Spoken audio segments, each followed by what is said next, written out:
اللهم لبيك لبيك لا شريك لك لبيك إن الحمد والنعمة. الحمد لله والصلاة والسلام على رسول الله وعلى آله وصحبه ومن والاه.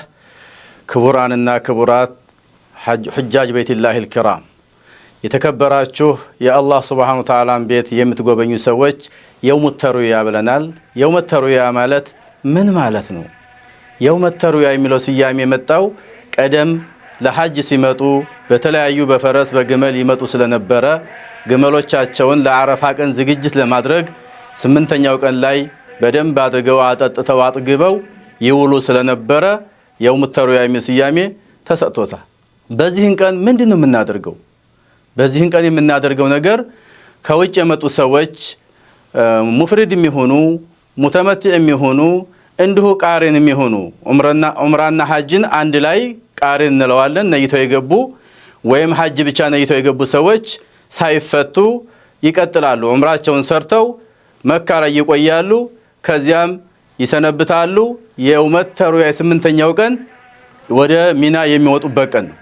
ስለዚህ በዚህን ቀን መካ አካባቢ ያሉ ወይም ሙተመቲዕ ሆነው ዑምራቸውን ሰርተው ተፈተው ሐጅን እየተጠባበቁ የነበሩ ሰዎች ወይም ሐጃጆች በዚህን ቀን ምን ያደርጋሉ? በቅድሚያ ገላቸውን በደንብ ይታጠባሉ። ባሉበት ቦታ ከሚቃት ግቢ የሚሆኑ ውጭ የሚሆኑ ኢህራም አድርገው በቀጥታ ወደ ሚና ይወጣሉ።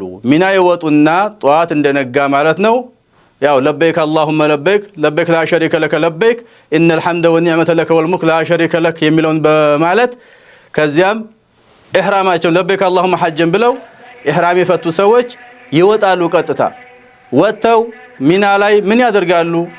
8ኛው ቀን ልብ በሉ። ዙህርን ይሰግዳሉ፣ ዓስርን ይሰግዳሉ፣ መግሪብ ሶላትን ይሰግዳሉ፣ እንዲሁም ኢሻን ይሰግዳሉ።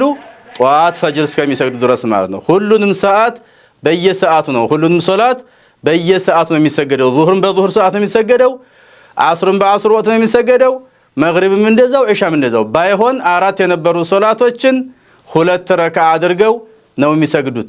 4 የነበሩ ሶላቶች ስንል ሶላት الظهر 2 ረካዓ ይሰገዳል፣ ዓስርም 2 ረካዓ ይሰገዳል፣ ኢሻን 2 ረካዓ አድርጎ ነው የሚሰገደው በጀማዓ ማለት ነው።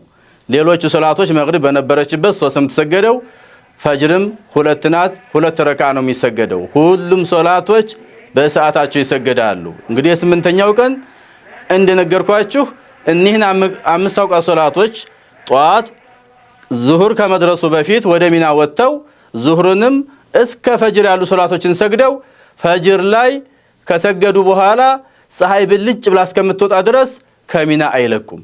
ሚና ላይ ባሉበት ይቀጥላሉ።